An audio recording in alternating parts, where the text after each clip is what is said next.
di sini saya akan memaparkan review jurnal HXIS Vision Governance of Framework for the Future yang ditulis oleh Cruden Lindy Nelson pada tahun 2006 silam. Baik, kita memasuki pada sejarah hukum laut internasional. Jadi, pada memasuki sejarah ini terdapat dua konsep, yaitu res communis omnium dan res nullus, di mana res communis omnium ini merupakan laut milik semua negara, dan laut ini merupakan warisan yang dapat dinikmati oleh seluruh masyarakat internasional yang dikembangkan oleh Hugo Grotius. Nah, pada res communis omnium ini diatur dalam pengelolaan bersama domain publik internasional yang berkaitan dengan kepentingan masyarakat luas. Selanjutnya, res nullus yang merupakan laut tidak ada pemiliknya dan laut dapat diklaim oleh semua negara, seperti yang dikemukakan oleh John Selden. Baik, masuki pengertian laut lepas. Pengertian laut lepas itu sendiri merupakan laut lepas atau laut bebas, merupakan laut yang di luar yurisdiksi nasional negara manapun yang tidak termasuk dalam laut teritorial maupun pedalaman suatu negara. Nah, pada konsep laut lepas ini sesuai dengan UNCLOS 1982 pada pasal 87 tentang kebebasan laut lepas yang merupakan laut warisan negara, dunia, atau umat manusia yang dapat dimanfaatkan secara seluas-luasnya atau common heritage of mankind. Nah, hal ini berarti bahwa laut lepas dapat dimanfaatkan secara bebas, namun tidak bebas dengan secara mutlak, tapi berdasarkan dengan ketentuan yang diatur dalam konvensi hukum laut ataupun konvensi perjanjian internasional lainnya, dan tidak melupakan saling menghargai antar negara yang dalam ada anggota tersebut yang tidak melakukan pelanggaran hak dan kewajibannya.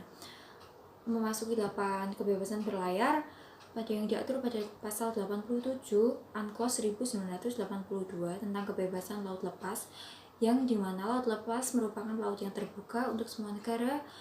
Kebebasan laut lepas berdasarkan syarat dan ketentuan konvensi ini ataupun ketentuan hukum internasional lainnya. Pada poin ini, pasal 87 ayat 1 terdapat 6 poin utama. Poin A, kebebasan berlayar. Poin B, kebebasan penerbangan. Poin C, kebebasan untuk memasang kabel dan pipa di bawah laut. Poin D, kebebasan untuk membangun pulau buatan dan instalasi lainnya. Poin E, kebebasan menangkap ikan dengan tunduk pada persyaratan yang tercantum pada bagian kedua. Nah, pada jurnal ini kita fokus pada pasal 87 ayat 1, poin A dan huruf A dan huruf E. Lalu yang selanjutnya huruf F, kebebasan riset ilmiah. Ayat kedua, kebebasan ini dilaksanakan oleh semua negara dengan memperhatikan sebagaimana mestinya kepentingan negara lain tanpa melaksanakan kebebasan laut lepas itu dengan memperhatikan sebagaimana mesti hak-hak dalam konvensi yang bertentangan dengan kegiatan di kawasan. Nah, kita masuk latar belakang pada permasalahan ini, bahwasanya penangkapan ikan secara berlebihan ini terjadi karena kemajuan teknologi dan perkembangan zaman. Seiring bertambahnya zaman dan pasti akan ada kemajuan teknologi di dalamnya. Nah, pada taraf ini kita masuk ke era globalisasi, di mana penangkapan ikan itu lebih cepat berdasarkan dengan pemanfaatan teknologi, di mana hal ini tidak memberikan kesempatan untuk ekosistem, di mana ikan tidak diberi ruang untuk bereproduksi. Nah, hal ini dapat dikatakan penangkapan ikan tanpa memandang induk dan anakannya. Lalu selanjutnya juga permintaan ikan yang telah menyebabkan praktek overfishing yang akhirnya menyebabkan spesies ikan tertentu punah atau hampir punah, khususnya ikan tuna. Nah, pada jangka panjang, praktek overfishing ini tidak dapat dicegah, maka dapat berakibat buruk untuk kedepannya.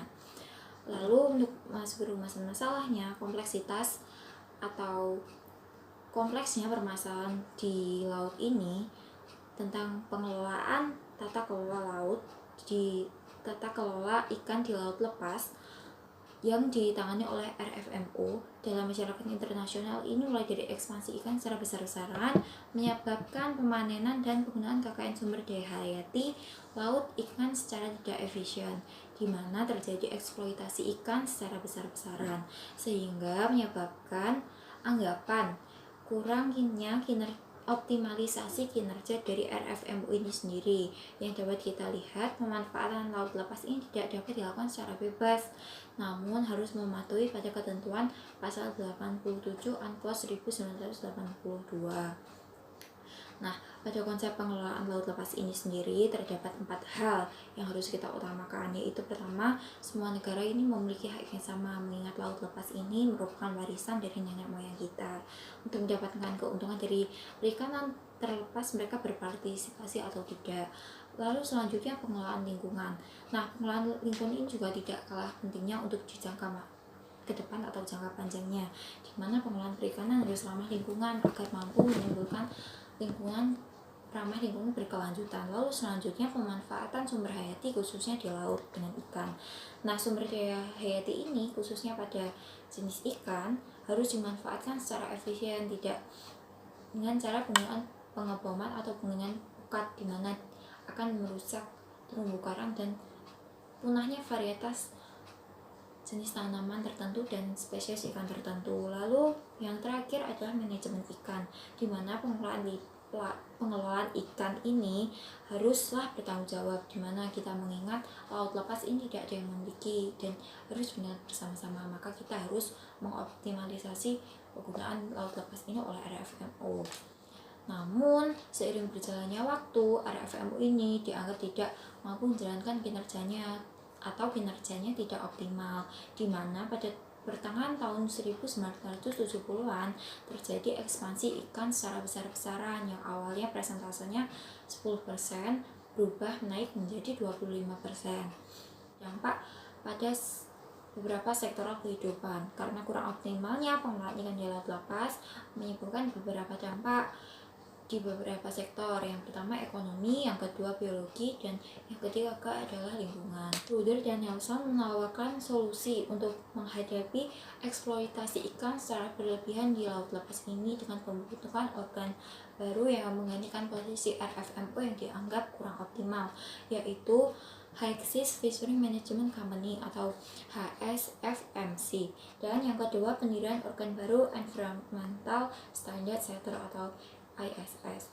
Nah, pembentukan organ ini sebagai pengawas lingkungan dari tindakan HSFMC ini tadi yang berbentuk badan independen di bawah naungan PBB, dan jika dikembangkan lebih lanjut maka akan memasuk kriteria pasal 5 dan 6 NFSA.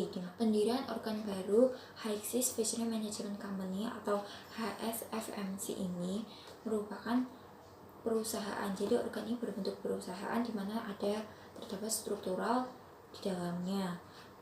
Dan yang kedua, mampu mengelola perikanan dalam jangka panjang, keberlangsungan ikan dalam jangka panjang agar pengelolaannya dapat optimal berjalan seiringnya waktu jangka panjang. Dan yang ketiga adalah yang diusung ramah lingkungan, di mana tidak merusak lingkungan, varietas dan biota laut. Nah, High-Seas Fishery Management Company ini merupakan perusahaan yang dimiliki oleh setiap negara, di mana jika High-Seas Fishery Management ini didirikan, maka perlunya kesepakatan antar negara PBB yang akan mengubah PI dan tentunya juga UNCLOS. Nah, struktural dalam High-Seas Fishery Management Company ini belum dijelaskan lebih lanjut, jadi mungkin secara singkatnya ada menanam pemilik saham, dewan direksi, dan lain sebagainya. Nah, jalan keluar yang ditawarkan oleh penulis adalah problematika yang sedang kita hadapi adalah perwujudan HSFMC untuk mengenai RFMU yang kinerjanya dianggap kurang optimal, dan solusinya selain pendirian HSFMC dan ISS, kita perlu pengelolaan ikan di laut lepas untuk jangka panjang agar dapat berjalan secara optimal, agar anak cucu kita dapat menikmatinya di masa mendatang, agar tidak terjadi eksploitasi ikan secara besar-besaran, mengingat daya konsumsi ikan di setiap negara itu berbeda-beda. Nah, provinsinya yang akan saya tawarkan, tidak perlunya didirikan HSFMC karena kita harus mengoptimalisasikan kerja RFMU ini sendiri. Terima kasih. Apabila ada salah kata dan perbuatan, saya mohon maaf sebesar-besarnya. Untuk segala pertanyaan dapat dikemukakan atau ditulis di kolom komentar akun YouTube Hukum 2018B menggunakan akun kalian masing-masing. Saya akhiri. Wassalamualaikum warahmatullahi wabarakatuh.